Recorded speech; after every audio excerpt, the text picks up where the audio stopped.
I love the Legend of Zelda series. I'll give you a minute to recover from that shock. Going all the way back to the original game's release on the Famicom and NES in 1986, The Legend of Zelda is one of the longest-running video game series, encompassing 18 mainline games both handheld and console, a handful of spin-offs, some dodgy third-party titles, cartoon of questionable quality, and its fair share of imposters and would-be usurpers. The Legend of Zelda is easily one of the most iconic game franchises, and you'd be crazy to think anybody could do it better than Nintendo. Nothing is more representative of video games in the 80s and 90s than the rivalry between Nintendo and Sega. For a long time, Nintendo was the only name in home video game entertainment. Not that they were the only option, but they were certainly the most popular.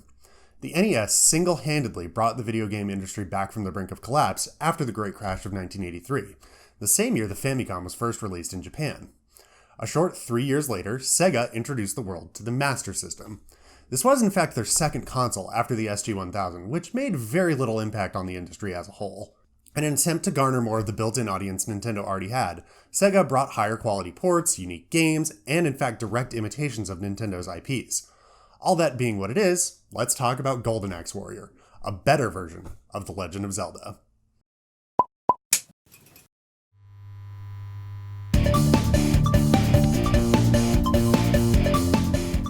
Before we get into why I think this game is a better version of what The Legend of Zelda was attempting to be, let me introduce you to Sega's little console that could. The Master System, or Sega Mark III, was released in 1986, and Nintendo's first true competition on the home gaming market. Boasting improved graphics over the SG-1000, Sega's first attempt at a home console, an improved audio chip, an onboard FM tuner, twice the memory of the NES, support for proprietary 3D glasses, the Master System was paving the way for a big revolution. Unfortunately for them, Nintendo already had a firm hold on the home market, being the gold standard for gaming and essentially the only name in gaming for nearly 3 years. Sure, Atari's 2600 was still kicking around, but considering the blame is placed largely on them for the crash of '83, many of them were just collecting dust. At the end of its life, the Master System sold 13 million units, compared to the NES's nearly 62 million. Sega's goal with the Master System was to bring the arcade experience home, and they boasted, "Our system is the first one where the graphics on the box actually match the graphics of the game." To their credit, they really delivered, and the games looked fantastic. Though there are only a handful of comparisons, most games look and sound way better on the Master System than they do on the NES. Eventually, this led to Sega launching the Mega Drive/Genesis, birthing the fourth generation of consoles and the 16-bit era, and truly launching the console war. But that's a topic for another video, or maybe a book that somebody else already wrote. The original Legend of Zelda, to prevent confusion I'll be referring to this title by its Japanese name, the Hyrule Fantasy, was a revolutionary game at the time of its release. Retrospectively, it is regarded as a precursor to the RPG genre, though it lacks many of the principal elements that make it a true RPG, with its fantasy settings, sword-wielding hero, open-world and non-linear gameplay mechanics. Originally released as a launch title for the Famicom Disk, it was one of the first games to support a save feature and multiple save files, rather than a complicated password system, or no way to pick up where you left off at all, as was the standard for games at the time. I don't think Hyrule Fantasy is a bad game. I've already compared it to Zelda 2, and I've gone on record saying that there are no bad Zelda games. As officially released by Nintendo! Hyrule Fantasy is iconic, and it's one of the things that made the NES and Nintendo a household name. Though it was inarguably great, there are many things that could have been improved upon. I've already gassed on about what Zelda 2 did to improve the franchise, but what if, rather than embracing the RPG style, Nintendo continued in the adventure style? Enter Golden Axe Warrior. On the surface, Golden Axe Warrior is a blatant, shameless ripoff of the Hyrule Fantasy with some Golden Axe lore sprinkled in for good measure. Obviously, this wouldn't be much of a video if there weren't so much more to it than that. Not only does it take the groundwork that was laid out by Nintendo, it takes the ball and runs it to the finish line. Golden Axe Warrior has a lot of great things going for it, and to call it simply a Zelda clone does a great disservice to a truly fantastic game, and one I highly recommend playing if you love the Zelda series as much as I do. So, let's dive right in, shall we? Right off the bat, you'll see what sets this game apart from Hyrule Fantasy. It has a story! Okay, Hyrule Fantasy has a story too, but like most NES games, the story was relegated to the instruction manual, and who has time to read those? If you know the mainline Golden Axe games, a lot of this will sound familiar. Death Adder is a giant on a rampage, destroying villages and bent on controlling the land. A brave warrior from one of the country's villages must seek the 9 crystals hidden in the 9 labyrinths, guarded by Death Adder's minions, allowing him to enter the 10th labyrinth and get the titular Golden Axe, the only weapon capable of destroying Death Adder. Getting into the game proper, it's easy to see the similarities to Hyrule Fantasy and why it's such an easy comparison to make. Golden Axe Warrior is a top-down action RPG where you explore dungeons, kill monsters, and become a beast of a man. A lot of the elements of Zelda 2 that I praised and noted as being absent in Hyrule Fantasy are all present here. If the Zelda series had continued on the 8-bit consoles, this feels like the next natural evolution of the formula. It takes what worked from the first and second game, scrapped what didn't work, and crafts a masterpiece. The openness and lack of direction in Hyrule Fantasy can be intimidating to new players when there's a vast world of caves and mazes out there to explore. Where Hyrule Fantasy falls, Golden Axe Warrior soars. The first screen is devoid of much else but a single exit to the left, which takes you to the first town. Speaking to the townspeople gives you vital information. The labyrinths must be nearby, stronger enemies lie to the north, and there's another town to the southeast which was invaded by monsters. I love this approach because unlike Zelda 2, the game doesn't hold your hand and lock you out of these areas if you're feeling bold. Instead, it strongly encourages you in the right direction. It's the perfect blend of the open exploration of Hyrule Fantasy and linear storytelling of Zelda 2. That's not to say the game isn't gated in certain ways. Similar to Zelda 2, the late game areas are blocked by items that you get as you progress through the dungeons. Most of the items are useful for traversing the overworld and helping you navigate some of the later labyrinths, and some are dumb and mostly pointless. Golden Axe Warrior ultimately does much to improve on the groundwork laid out by Hyrule Fantasy and Zelda 2. My biggest complaint about Zelda 2 that I mentioned in my earlier video is how a game over is treated.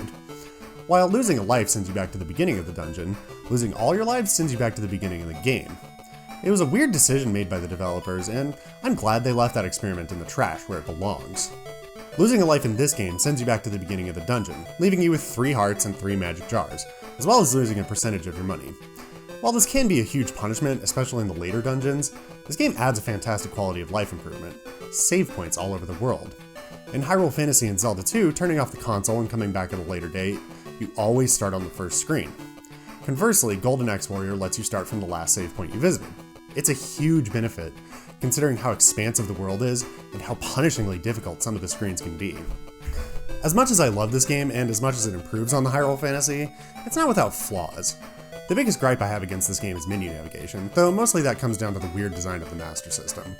Like the NES, the Master System controller features a D-pad and 2 face buttons used for actions. However, unlike the NES, it lacks the start and select buttons.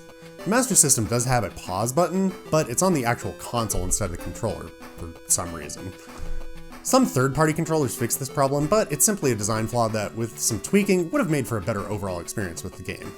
A start button on the controller itself would free up the second button to a sub-button, allowing the menu to be relegated to pause/start. It's ultimately a small flaw, but one of a handful that hinders the game from being better than the sum of its parts. Aside from the aforementioned menu navigation, defeating a boss and finishing the dungeon leaves you standing, slack-jawed in the empty boss room. Where Hyrule Fantasy, and really any Zelda game, warps you back to the entrance, Golden Axe Warrior makes you backtrack through the dungeon. If you were efficient, and didn't die a bunch, all the enemies will be cleared out, but you still have to worry about traps. Mostly, it's just annoying. As good as this game is at pointing you in the right direction, sometimes the puzzles can be obtuse. The first dungeon is mostly linear, but at a certain point I found myself unable to progress. I searched the entire dungeon thinking maybe I missed a key or a door. As it turns out, I was supposed to press the torch. This is a mechanic that gets used a lot throughout the game, so any time from then on I always rammed my body into the wall when I saw a torch.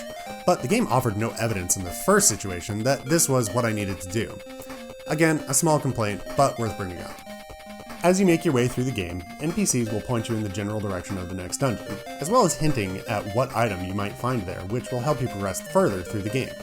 Some of these items include the rope, which allows you to climb certain cliffs, the canoe, which allows you to move over small bodies of water, and the airship, which shows you a full map of the game. The airship is the last item you get, so it's dumb and mostly pointless. You're given the option to upgrade your armor and your shield, for a price. Though, again, these are ultimately unnecessary. In fact, the upgraded armor can be damaged by certain enemies, taking you down to your base armor, but it can be repaired, for a price. The upgraded shield can be obtained fairly early, and grinding for monster horns is surprisingly easy in the first area. The enemies are weak and slow, and the drop rate is surprisingly high. The enemies will also respawn after a short amount of time, so there are a few small circuits you can make to get the 250 horns necessary to upgrade. Popping into a dungeon and popping back out also forces the overworld enemies to respawn. The first dungeon item you will find is the battle axe. This will be your main weapon for a pretty substantial portion of the game. Not only is it stronger than your starting sword, it changes your attack to an arc instead of a jab, allowing you to slash at enemies from an angle, giving you the huge defensive advantage. Additionally, as you explore the world, you'll find that some trees can be chopped down, allowing you to access hidden areas. The great thing about this is that it encourages exploration and experimentation because you never know what you're going to come across. Sometimes you'll come across a room that gives you free horns. Sometimes you'll find a secret apple that takes your horns. And in some cases, you'll need to chop down trees to get to other parts of the map and progress in the game. Later in the game, you'll also find the Earth spell, which allows you to destroy some rocks, similar to the way the axe destroys some trees. Speaking of spells, this game has spells. This was one of my favorite parts of Zelda 2, but unlike that game, you'll only actually need one of the spells to finish Golden Axe Warrior, the aforementioned Earth spell. It breaks certain rocks that block your path and hide secrets, but it also freezes enemies in their tracks. You'll learn the spell from the one and only axe battler, the sword-wielding, shirtless barbarian from the main series. If you look around, you'll also be able to find the lightning spell, a long-range though low-powered attack, the fire spell, which damages all enemies on the screen, and the water spell, which gives you life. All of the spells can be upgraded once you pass a certain checkpoint, and all of them will prove highly useful in your journey to defeat Death Adder and restore freedom to the land. Golden Axe Warrior is a fantastic game. While far from perfect in some ways and showing its age in others, it's a perfect response from Sega to the success Nintendo saw with The Legend of Zelda. Far from a clone, a ripoff, or an imitation, Golden Axe Warrior takes what made those games fun and enjoyable and improved upon them. It takes the openness of the Hyrule fantasy, the RPG-light elements of Zelda 2, the story and lore of Golden Axe, and mixes them up into a nice Sega-flavored souffle. If you're a fan of the Zelda series the way that I am, it's definitely worth picking up and playing, if only to see how another company might have handled the series. Who knows, maybe you'll even like it better, and this will fill the weird, specific need to be your new favorite retro adventure title. That's all for this video. Thanks as always for watching. If you enjoyed it, please give a like and leave a comment with your thoughts down below. And if you're not already, please hit that subscribe button. And as always, we will see you guys next time. Until then, keep playing.